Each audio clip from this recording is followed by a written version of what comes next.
e buscamos, convidamos, mas quantos até vêm, iniciam, mas depois não continuam? Por quê, pastor? Por quê? Por quê? Primeira coisa é entendermos que ninguém é obrigado, né? No próprio ministério, na própria igreja de Jesus ali, certa vez, muitos, era uma multidão, mas daqui a pouco sumiu. E ele ficou perguntando, e vocês também, vão para onde? Vai também abandonar? Aí Pedro virou para ele, não, para onde iremos nós? Se só o Senhor tem a vida eterna, a palavra de vida eterna. Salmos capítulo 81, da série de salmos aqui do canal da IECO. Esse salmo é um salmo de Asaf. Vamos ouvir a palavra, exortação a louvar, ao louvor, né, a Deus e a obediência ao nosso Deus. Diz assim, ó, verso 1, cantai de júbilo a Deus, força nossa. Celebrai o Deus de Jacó. Salmodiai e fazei soar o tamboril, a suave harpa com o saltério. Tocai a trombeta na festa da lua nova, na lua cheia, dia da nossa festa. É preceito para Israel, é prescrição do Deus de Jacó. Deus ordenou, né, para o povo ter dias de festas. Então, nós devemos adorar a Deus todo o tempo, né? E não é errado termos um momento de lazer, um momento, sobretudo na igreja, tá, gente? Na família da fé também, os momentos de confraternização. Então, para quê? Para louvar, agradecer, adorar a Deus. Ele o ordenou como lei a José ao sair contra a terra do Egito. Ouço uma linguagem que eu não conhecera. Livrei os seus ombros do peso e suas mãos foram livres dos cestos. Clamaste na angústia e te livrei. Do recôndito do trovão eu te respondi e te experimentei junto às águas de Meribá. Deus está falando aqui, o salmista falando, que Deus livrou, né? Quando o povo clamou pela angústia. Quando nós também clamamos, Ele nos livra. E experimentou o povo lá junto às águas de Meribá. Lembra quando o povo saiu do Egito e passou por um lugar e não tinha água? Aí começaram a murmurar. E Moisés falou, o povo está murmurando. Deus falou, vai lá e toca na rocha, né? Vai sair água. Então, esse local passou a ser chamado Meribá. Então, às vezes, também passamos por isso daqui, preste atenção. Às vezes, Deus pode nos provar. Aí a pessoa tem um pouco de falta mais ou do dinheiro, ou a falta de saúde, ou a falta da própria água, como foi o caso aqui, né? E começa a reclamar, a murmurar. Não, não é para isso. A pessoa tem que glorificar, continuar louvando a Deus e pedindo, Senhor, livra-me. Clamaste na angústia e te livrei. Continuar clamando, orando e Deus vai enviar. Amém, gente? Então, preste atenção nisso. O povo foi provado lá nesse local chamado Meribá, hein? Então não podemos esquecer disso, que Deus pode te testar, nos provar também. Verso 8, ouve, povo meu, quero exortar-te. Ó Israel, se me escutasses, olha aí. Não haja no meio de ti Deus alheio, nem te prostes ante Deus estranho. Deus com D minúsculo que está aqui na Bíblia, né? Por quê? Porque às vezes a pessoa passa a se encurvar diante de outros deuses. Pode ser o dinheiro, pode ser sua família, pode ser sua empresa, alguns, quase até da sua religião, um Deus, né? Não, só existe um Deus. Não existe uma religião, uma igreja, existe um Deus todo-poderoso, o Criador dos céus e da terra, e a Ele que nós servimos, somente a Ele. Diz o verso 10, versículo 10. Eu sou o Senhor, teu Deus, que te tirei da terra do Egito. Abre bem a boca e a encherei. Mas o meu povo não me quis escutar a voz e Israel não me atendeu. Olha aí. Assim deixei-o andar na teimosia do seu coração. Siga os seus próprios conselhos então. Então veja bem, hoje o Deus de Israel é o nosso Deus, é o seu Deus, é o Deus a quem seguimos e servimos. Amém, gente? E essa palavra também é para nós, é um salmo, né? Mas nos ensina bastante coisa, que Deus prova, que Deus testa, Deus clama.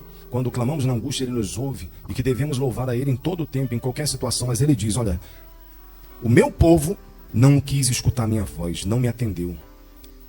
Aí o que Deus faz? Deus obriga você a vir à igreja, a orar, a dizimar, a se batizar nas águas, a ler a Bíblia, a congregar. Não. Assim como Ele fez com Israel, Ele também faz hoje. Ó, verso 12. Assim deixei-o andar na teimosia do seu coração. Siga então seus próprios conselhos. Às vezes a pessoa ouve o conselho do pregador, do pastor, né?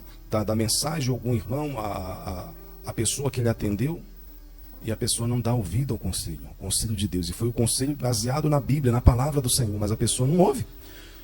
Ela é obrigada? Ninguém é obrigado, né? Então Deus diz, assim deixei-o andar na teimosia do seu coração. Siga então seus próprios conselhos. Mas qual vai ser a consequência? A consequência é o mal, né? É o problema. E Deus quer entrar. Lembra que em Apocalipse Jesus fala para uma determinada igreja, olha, eis que estou à porta e bato, se abrires eu entrarei e cearei contigo. Então Jesus está ali batendo na porta, né? Todo dia, falando, orientando, mas a pessoa rejeita, fecha o coração. Não, eu vou seguir do meu jeito, eu sei o que é melhor para mim. Hoje em dia ser pastor não é tão fácil, né? porque as ovelhas estão diferentes. A tendência é piorar, né? Ah, pastor, mas os pastores também, sim, os falsos profetas sempre existiram, muitos se desviam, muitos erram, são falhos, mas a verdade é que está lá em Timóteo, nos últimos tempos, muitos serão mestres de si mesmos, entendeu? Então o conhecimento vai abrangendo, então a pessoa vai... Qual o problema disso? Que vai se criando várias religiões, vão usando a Bíblia, outros vão se apostatando da fé, ou seja, se afastando, criando doutrinas erradas de homens, e assim vai. Mas isso são os sinais dos últimos tempos. Então é muito fácil hoje em dia se rebelar, entendeu? Na igreja ou nas igrejas, ovelhas, pastores, ovelhas, é uma confusão danada. Só que Deus estabelece ainda a sua igreja, estabelece os seus filhos, estabelece também seus servos, os pastores, homens e mulheres de Deus para pregar, para ensinar. Mas muitos não estão dando mais ouvido. Estão seguindo seus próprios conselhos, o que acha melhor para si. Não, eu também conheço, entendeu? No mínimo deveria orar, aguardar, mas não, já tem a resposta na ponta da língua, já tem o pensamento.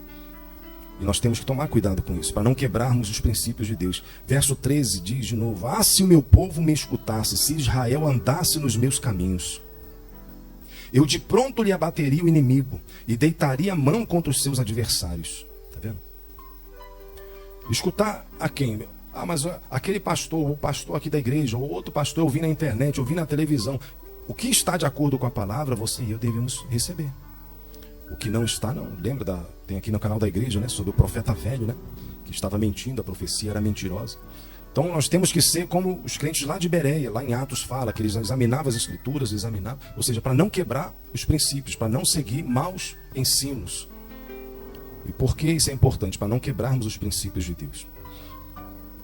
Continuando aqui em Salmo, Deus diz: se meu povo me escutasse, eu de pronto lhe abateria o inimigo e deitaria a mão contra os seus adversários. Então o que devemos fazer é escutar mais a voz de Deus, entendeu? Só que nem sempre a voz de Deus vai ser algo que vai te agradar, vai me agradar. Às vezes vai lhe confrontar, vai nos confrontar. E como vem o confronto, a primeira reação: isso não é Deus não, isso aí é um homem. Isso aí é fulano, é ciclano, isso aí é beltrano, isso aí não é Deus não. Em vez de, pode até ser, gente, mas em primeiro lugar a pessoa tem que orar. Entendeu? Orar, pedir o Espírito Santo, ele vai dar o discernimento, ele vai revelar. E se não revelar na hora, o tempo vai dizer. Agora a pessoa se rebela com facilidade. É isso aqui, ó, o povo de Israel. O problema disso aqui é que o povo na rebeldia ficou rodeando 40 anos e muitos morreram no deserto por causa da sua rebeldia. Então é mais fácil nos rebelarmos do que orarmos, buscarmos, aguardarmos, esperarmos e obedecermos os princípios da palavra do Senhor. Mas se escutarmos, Deus vai responder. Deus vai abençoar. Mas aqui o Salmo está dizendo, né? Israel não me escutou. Eu queria bater os seus inimigos, mas eles quiseram seguir seus próprios conselhos, seus próprios caminhos. Então siga seus próprios conselhos, siga os seus próprios caminhos. Nós evangelizamos, oramos e buscamos, convidamos, mas quantos até vêm, iniciam, mas depois não continuam? Por quê, pastor? Por quê? Por quê? Primeira coisa é entendermos que ninguém é obrigado, né? No próprio ministério, na própria igreja de Jesus ali, certa vez, muitos, era uma multidão, mas daqui a pouco sumiu. E ele ficou perguntando: e vocês também, vão para onde? Vai também abandonar? Aí Pedro virou para ele: não, para onde iremos nós? Se só o Senhor tem a vida eterna, a palavra de vida eterna. Então veja, nós temos que entender isso, ter a maturidade e o entendimento, que muitos vão vir ainda, mas nem todos vão permanecer. Muitos são chamados, poucos são os escolhidos. Mas você e eu temos que estar aqui, ó, não sendo teimosos, mas devemos ouvir o conselho de Deus e aguardar. Porque quando o fazemos, nós agradamos ao Senhor e Ele nos responde. Quem entende, diga glória a Deus. O verso 15 e 16 diz: os que aborrecem ao Senhor se lhe submeteriam, e isto duraria para sempre, aqueles que obedecem. Eu os sustentaria com o trigo mais fino e os saciaria com o mel que escorre da rocha. Ou seja, trigo mais fino, já viu aquela expressão? Isso aí é coisa fina. Então trigo fininho, né? A espessura. É coisa boa, entendeu? E o saciaria com o mel que escorre da rocha. Então não sairia só a água agora da rocha. Deus vai fazer sair o mel, vai fazer sair o sustento. Pastor, eu preciso de cura, Deus vai enviar a cura. Eu preciso de saúde financeira, nas finanças, Deus vai enviar. Mas devemos dar ouvido ao conselho do Senhor. Devemos aprender, louvar, adorar. É quando vir a prova, o teste, não murmurar. É não nos precipitarmos, abrir a boca para falar o que não devíamos, mas ouvir os conselhos do Senhor. Ah, se o meu povo ouvisse me escutasse, se andasse nos meus caminhos. Eu termino aqui lembrando daquele texto de Isaías, que Deus também fala isso, né? Se ouvisse, a sua paz seria como de um rio. Se desse os ouvidos à minha voz, a sua paz seria como de um rio, ou seja, a correnteza suave, né? Não é aquele abalo do mar, das ondas do mar. Mas a pessoa dá ouvido à voz de Deus, está ali no livro do profeta Isaías. Quem entendeu a mensagem aqui no livro de Salmo 81, receba essa palavra de Deus em nome do Senhor Jesus. Amém, gente? Glória a Deus. A paz a todos. Aqui no link na descrição desse vídeo temos um e-book gratuito para você aprender teclado do zero. Temos um curso onde você pode se inscrever e aprender a tocar e cantar louvores maravilhosos para o nosso Senhor Jesus Cristo. Não se esqueça, o e-book é gratuito, tá? Fique com Deus.